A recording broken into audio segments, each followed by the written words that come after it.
All right, we're going to be factoring a GCF.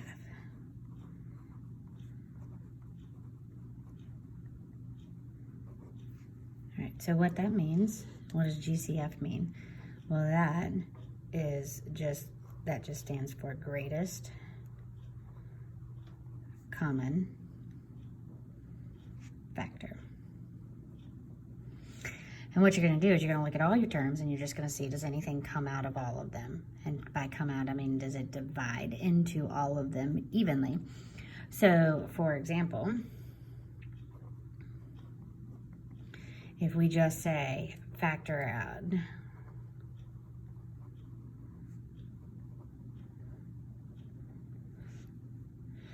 okay, let's say I have 10x squared plus 50x, okay, and I want to take out the greatest common factor. Well, so then you say what goes into 10 and 50, and also what goes into x squared and x. So you have to make sure you look at the letters as well. Okay. All right. Well, 10 and 50 both have a 10 in them. So I'm gonna rewrite it so that in our notes that it's nice and neat. So I'm gonna say, well, 10x squared plus 50x. I'm gonna divide by 10. That's nice. Okay, but what else? Well, that has an x and that has an xx.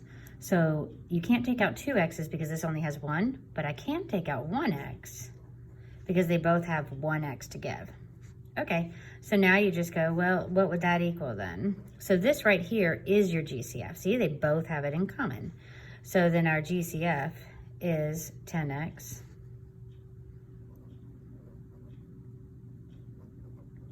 okay, and then what's left over? Well, what's 10 divided by 10? That would be 1. And then x squared divided by x, well, there are 2 up here and 1 down here.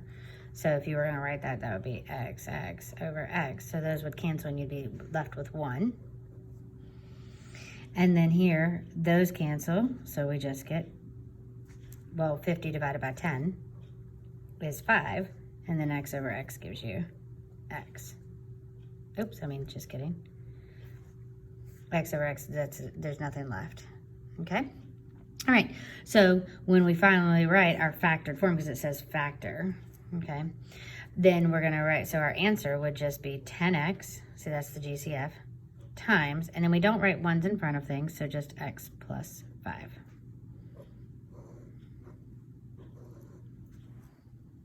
Okay, all right, let's do another one.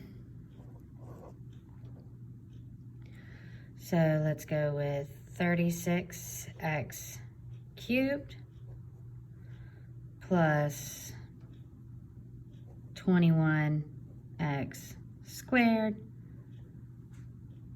plus 9x. Okay, so what goes in to 36, 21, and 9?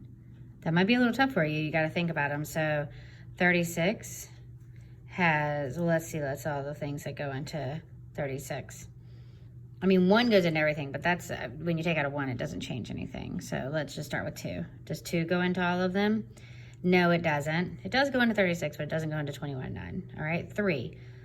3 goes into 36 because it goes into 6 and 30. Okay. 3 goes into 21. And 3 goes into 9. So let's try everything by 3. And then now look at all of those. They all have at least 1x, okay?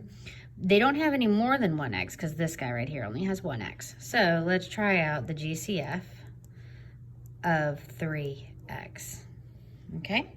So I'm going to take this and I'm going to write each thing again, but then divide it by 3x.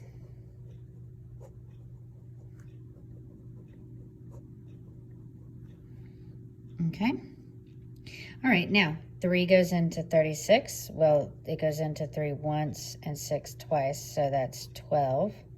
And then how many x's are left over there? 3. Take away 1, so we get 2.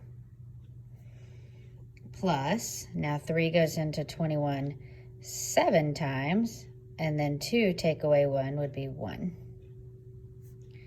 Plus, and then 3 goes into 9 3 times, and then 1 take away 1 is 1. So that's what I get when I divide by it. Okay, so this would be the leftover. All right, which means my answer is the GCF, don't forget, the GCF, and then the leftover. See? So GCF, and then the leftover. Now later, you're going to also look and see if this can factor. But for right now, we're just factoring the GCF. Let's put an out after that. Okay. All right, so factor the GCF out.